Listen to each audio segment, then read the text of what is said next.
మంత్రివర్యులు పవన్ కళ్యాణ్ గారికి, కలెక్టర్ గారికి, అదేవిధంగా శ్రీని గారికి, కృష్ణరాజు గారికి, ఇక్కడికి విచ్చేసిన అధికారులకి, పత్రికా సోదరులు అందరికి కూడా పేరు పేరు నమస్కారం.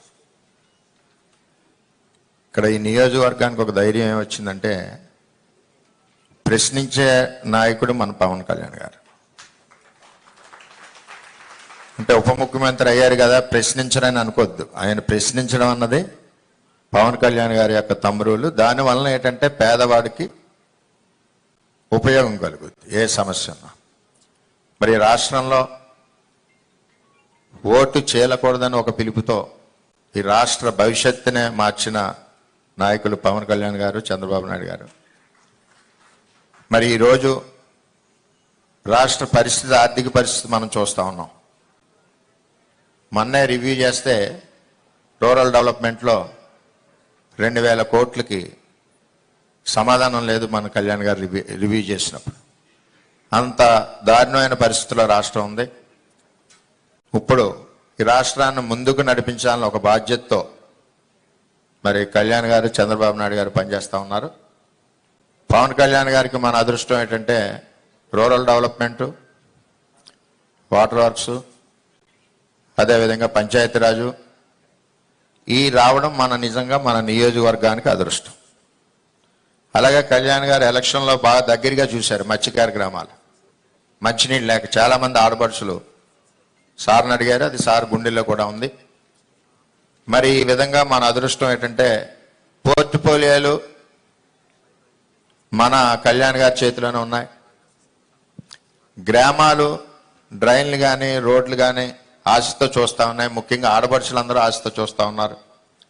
వీటన్నిటి మీద మనకి చాలా మేలు జరుగుద్దని ఒక ఆలోచనతో ఉన్నాం. అదేవిధంగా పెన్షన్లు, ఇదివరకు ప్రభుత్వం 4 నెలలకో సంవత్సరానికో 200 రూపాయలు పెంచినా అది ఉపయోగకరంగా లేకపోవడం. మరి ఒకేసారి నిర్ణయం తీసుకున్నారు, 3వ సంతకంగా 1000 రూపాయలు కూడా ఒకేసారి ఆర్థిక ఇబ్బందుల్లో పెంచడం అంటే పేదవాడి మీద ఎంత అభిమానం ఉందన్నది మనం తెలుసుకోవాలి. ఇందాక కలెక్టర్ గారు చెప్పినట్టు జాయింట్ ప్రాపర్టీస్ మీద చాలా మందికి పెన్షన్లు రావట్లేదు. రెండవది, భర్త డైవర్స్ ఇవ్వకుండా కనపడకుండా పోయిన వాళ్ళు చాలామంది నియోజకవర్గంలో ఒక 100 మంది పైన ఉన్నారు నా దృష్టిలో. వాటి మీద కూడా ఒక నిర్ణయం తీసుకోవాల్సిన బాధ్యత ఉంది. ఎంచేతంటే భర్త రావట్లేదు, సర్టిఫికెట్ ఇవ్వడం కుదరట్లేదు, ఒంటరి మహిళలు ఇదివరకు ప్రాక్టీస్ ఉంది కాబట్టి దాన్ని కూడా మన డిప్యూటీ సీఎం గారిని దృష్టిలో పెట్టుకోవాల్సిందే కోరుతా ఉన్నాం. అన్నిటికంటే దారుణం ఈ 5 సంవత్సరాల్లో జరిగింది ఏంటంటే కరెంటు బిల్లు 30వ తారీఖు నాడు తీసుకోవాలి స్లాబ్ ఉన్నప్పుడు. ఆ కరెంటు బిల్ని ఫస్ట్ వీక్ 10వ తారీఖు తీసుకోవడం వల్ల స్లాబ్ లెవెల్ దాటిందని చెప్పి చాలా మందికి పెన్షన్లు కూడా తీసేయడం జరిగింది. ఆ కరెంట్ బిల్స్ కూడా మన గౌరవ కలెక్టర్ గారు 1వ తారీఖు ముందు తీసుకోవడం వలన ఎలిజిబిలిటీ మిస్ అవ్వకుండా ఉంటున్నారు.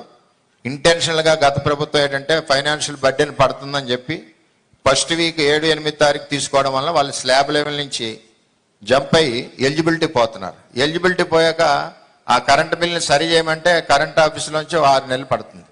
మళ్ళీ ఆన్లైన్లో లైన్ పెట్టేసరికి సంవత్సరం వరకు నష్టపోతూ ఉన్నాడు.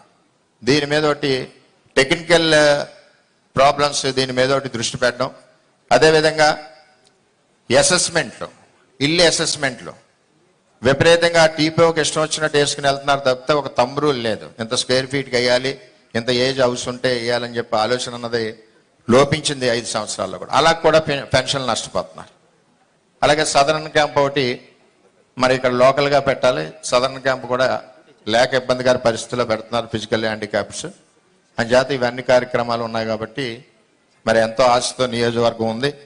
మరి సార్ 3 రోజుల్లో కూడా మరి బ్రహ్మాండంగా అభివృద్ధి కార్యక్రమాలు ముందుకు స్టార్ట్ అవుతాయని చెప్పి తెలియజేసుకుంటూ, ముఖ్యంగా పెన్షనర్స్లో ప్రాబ్లం ఉంటే ఒక team, revenue department, electrical department, municipal కానీ పంచాయతీ డిపార్ట్మెంట్ని ఒక టీం వేసి ఆ ప్రాబ్లం అదే రోజు సార్ట్ అవుట్ అయ్యేలాగా ఉండాలి. లేకపోతే ఇక్కడి నుంచి అక్కడ తిప్పి, అక్కడి నుంచి ఇక్కడ తిప్పి వాళ్ళు కూలి పని మానుకుని వెళ్ళే పరిస్థితి ఉండదు. కాబట్టి పెన్షనర్స్కి మేలు చేయాలని చెప్పి అందరినీ, ప్రతి ఒక్కరిని కోరుకుంటూ మరి అవకాశం ఇచ్చిన అందరికీ పేరు పేరున ధన్యవాదాలు తెలియజేసుకుంటూ సెలవు తీసుకుంటాం. Thank you sir.